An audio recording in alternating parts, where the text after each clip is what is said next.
Firza ya, ilmu laduni. Apakah harus melampaui waktu tertentu? Pertama kita terjemahkan dulu apa arti ladun. Ladun itu ilmu, al-ilmu al-munazzal min indillahi mutlaqan bighairi wasilah. Bighairi wasilah. Ilmu yang langsung turun dari sisi Allah. Allah itu qadim. Bagaimana mungkin langsung menurunkan ilmu kepada kita yang hadis yang baru ini? Maka harus mengenal hembusan sang qadim di dalam diri kita.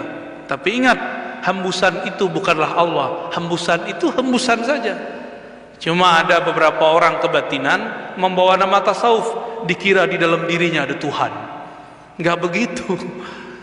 Nafakhtu fihi min ruhi, aku tiupkan ke dalamnya hembusanku. Hembusan itulah yang ada di dalam diri kita. Hembusan inilah yang bisa menampung ilmu laduni. Jadi sebenarnya di saat ditiupkan di dalamnya sudah ada laduni. Jadi Allah meniupkan ruh hembusan itu, di dalam itu sudah ada ilmu. Maka yang disebut laduni itu mendownload ilmu Allah langsung dari ruh kita. Karena ruh kita adalah hembusan darinya. Paham? Jadi deket gak tuh? Kayak kita mau download sesuatu aplikasi di handphone, ada nggak Play Store-nya? Ya, tinggal pencet-pencet doang. Masalahnya mau buka Play Store nggak punya email, mau buka kolbu tapi tidak tahu cara bukanya, nggak punya nama email kolbunya, ya nggak bisa dibuka. Ya, kira-kira begitu. Jadi apakah butuh waktu? Kalau orang sudah punya nama ruhani, dia sudah mengenal dirinya, itu yang saya sebut mengenal nama ruhani. Man arfa nafsahu. Jika dia kenal dirinya, dia akan mampu mengakses ilmu laduni. Tapi kalau orang nggak tahu diri, ya nggak bisa kenal. Taib. Butuh waktu?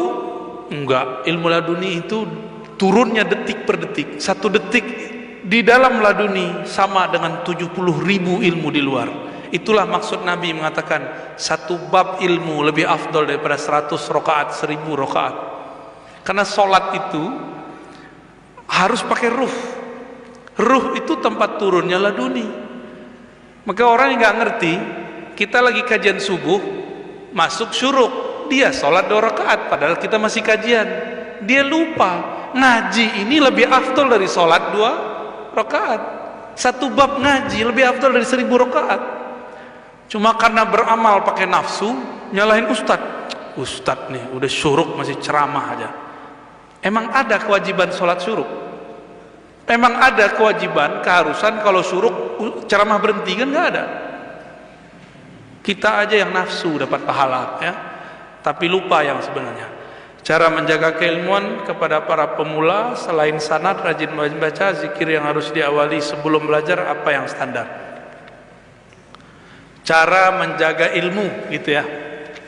Udah punya guru, udah punya komunitas, apalagi zikir apa yang perlu dibaca?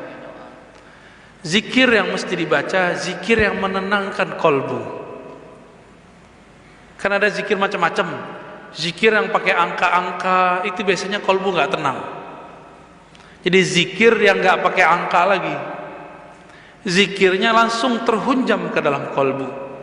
Zikir yang begini bisa membuat orang yang belajar bisa memahami sesuatu melebihi orang lain karena kolbunya tenang. Orang yang tenang dapat menangkap sesuatu yang tidak ditangkap oleh orang gelisah.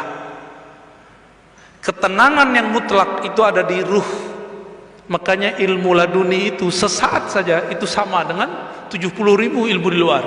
Sesaat dia dapat.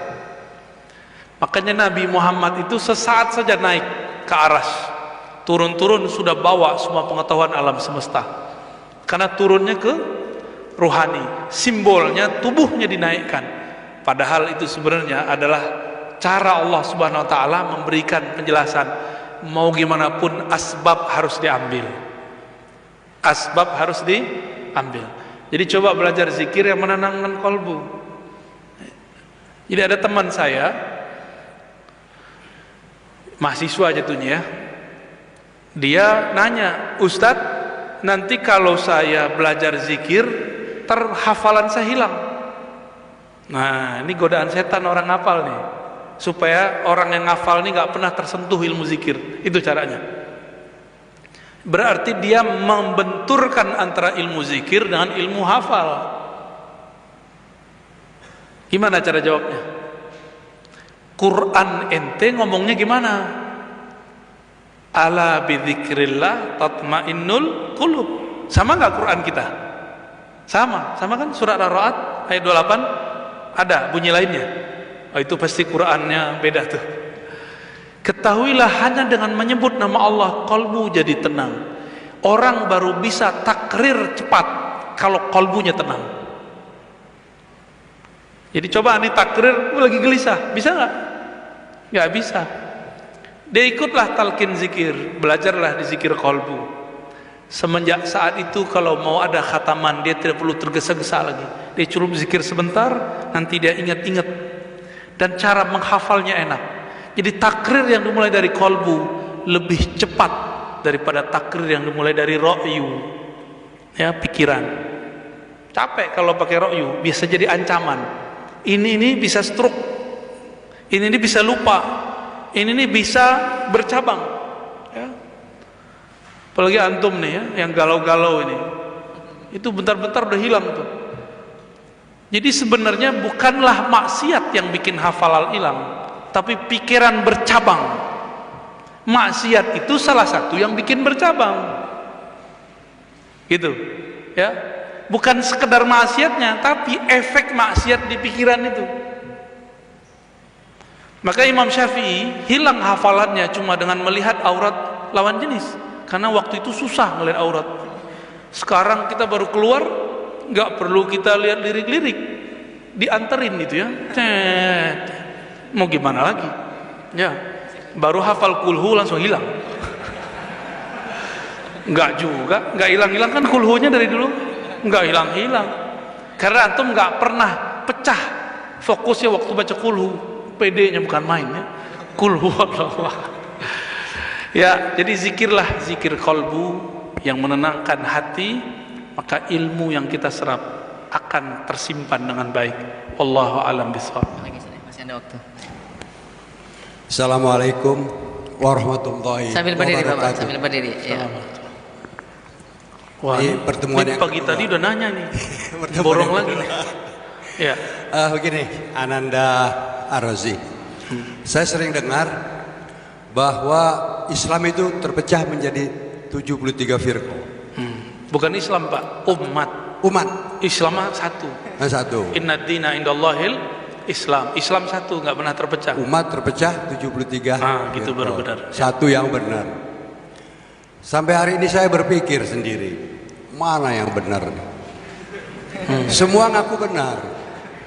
Walaupun ada hadis taraktum fikum amraini ma antadilu bihi ma abadan. Kitab Allah wa sunnati. Tapi rasanya belum puas Pak Ustaz. Akhirnya saya membuat kesimpulan sendiri, pendapat sendiri bahwa yang benar itu awaludin marifatullah.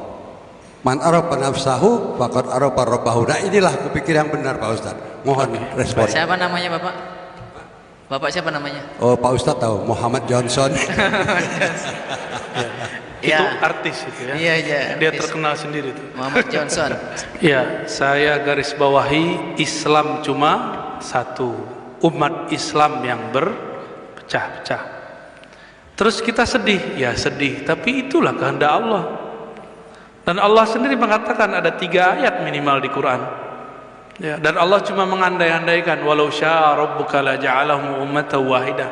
Berarti Allah nggak menginginkannya. Allah tidak menginginkan umat ini satu. Dia hanya menginginkan dialah yang satu. Dia hanya ingin agama yang satu. Kalau selainnya carilah Sang Maha Satu itu. Terus seumur Pak Johnson masih bingung mana yang benar. Gimana meninggalnya Pak? Simpulkan sendiri, berbahaya. Simpulkan sendiri. Ini ilmu bersanad, nggak boleh simpulkan sendiri. harus kita ambil dari guru kita yang dia gurunya bersambung kepada sang maha guru baginda Nabi Muhammad sallallahu alaihi wasallam. Makanya mengikuti imam yang berguru, mengikuti guru yang bersanad itu wajib, harga mati. Itulah makna fas'alu ahla dzikri. Enggak boleh pikir-pikir sendiri. Fas'alu ahla dzikri 2 kali di Quran. Tanyalah ahli ilmu. Tanya ahli ilmu. Makanya kita perlu belajar sejarah untuk mengetahui akidah kita ini benar atau tidak. Makanya saya sering menukil kembali kisah Syekh Abdul Somad Palembani. Beliau puluhan tahun di Madinah, akidahnya Asy'ariyah. Walaupun yang tamat Madinah sekarang belum tentu Asy'ariyah. Ya kan beda masa, mau gimana lagi. Dituduhlah kita menghujat orang tamat Madinah. Ya enggak. Sahabat saya, teman saya, murid saya ada yang tamat Madinah. Ada Pak, ngaji ke orang tamat Ciputat. Karena dia sadar ilmu itu tidak di mana-mana, ilmu itu ada pada orang bersanad. Mau dia di Madinah, mau dia di Palembang, mau dia di Ciputat, mau dia di pelosok lahat, kalau dia punya ilmu dan bersanad kepada Rasulullah, maka dialah madrasatul ilm, dialah pusat keilmuan. Jadi pusat ilmu itu bukan tempat bangunan yang bagus. Ntar kalau kita buka lagi nih rahasia Universitas Islam Madinah, antum kaget lagi. Yang ngomong tamatannya sendiri. Tapi nggak usah lah kita buka ya. Ntar tambah banyak yang kebakar ya. Ntar banyak yang suuzon sama kita nanti. Kita nggak ada benci sama siapa-siapa. Cuma dari tahun kapan mereka menghembuskan bahwa tamatan UIN IAIN itu liberal, benar nggak? Adil nggak begitu? Antum tamatan mana Tat? PTIQ. Ya dosennya kan dosen UIN IAIN juga. Ya. Ini banyak kan di sini ada kan yang ustad-ustad pasti tamatan UIN IAIN, Stein. Antum itu disebut pemurtadan, korban pemurtadan di IAIN, UIN. Itu tulisan mereka dari dulu. Kita diam-diam aja sih dari dulu, nggak ada yang mau nanggapin. Saya tanya ke rektor, saya tanya ke profesor, Prof, kok nggak ada yang balas? Apain balasin orang bodoh gitu, kata mereka. Cuma ini mereka ini kan sibuk di alam akademisinya, ilmiahnya, nggak sempat bahas, nggak sempat balas. Tapi di akar rumput banyak orang bertanya, Ustadz saya nggak mau masukin anak ke UIN IAIN, kenapa? Liberal. Liberal dari mana? Emang liberal artinya apa? Liberal itu istilah ekonomi, bukan istilah orang beragama. Itu tuh jil, siapa yang bikin jil? Ulil Absar Abdallah. Dia sekolahnya di Libya. Gimana tuh? Repot nggak antum tuh? Tahu Libya? Libya Jakarta. Mahat bin Suud punya Saudi juga. Sekarang beliau sudah ganti haluan. Suka tasawuf dia ya. Itu ya. Jadi jangan dipikir-pikir sendiri Pak. Kita carilah orang bersanad. Dulu siapa imam kita almarhum sini dulu? Kiai Nawawi ya. Ya kan nyambung nanti ke Kezen kepada siapa ayahanda beliau? Muhammad Azhari apa Jauhari? Azhari terus ke atas kan nyambung semua. Nyambungnya dan porosnya semua ke ulama Madinah, ulama Mekah, Madinah. Begitu aja putar-putar. Nanti ke Mesir Zakaria Al-Ansari balik lagi. Begitu aja mutar sampai kepada imam-imam kita itu. Jadi gini, Pak Johnson. Kalau Pak Johnson ini ngaku keturunan kerajaan Kesultanan Palembang, pembuktiannya gimana? Nasab sama. Kalau saya ngaku Ahlussunnah, saya tunjukkan nih nasab saya, ini sanad saya. Ngaku saja Ahlussunnah, ngaku saja salaf, tunjukkan aja sanadnya. Mereka kan tidak hormat ke ilmu sanad, malah ngejek ilmu sanad. Itu aja sudah gagal. Ya, gimana mau bisa faham? Ya, sanad tuh nggak penting. Yang nggak penting itu ketika bersanad cuma ngambil ijazah tapi tidak ngambil ilmunya. Kita sudah ngerti semua. Ustadz-ustadznya lebih paham dari antum lah. Sanad itu ada sanad ijazah, tabarukan, ngambil berkah. Ada tafakuhan, ada mendalami, maka disebut riwayat dan dirayat. Ngerti semua kok mereka ini. Ya.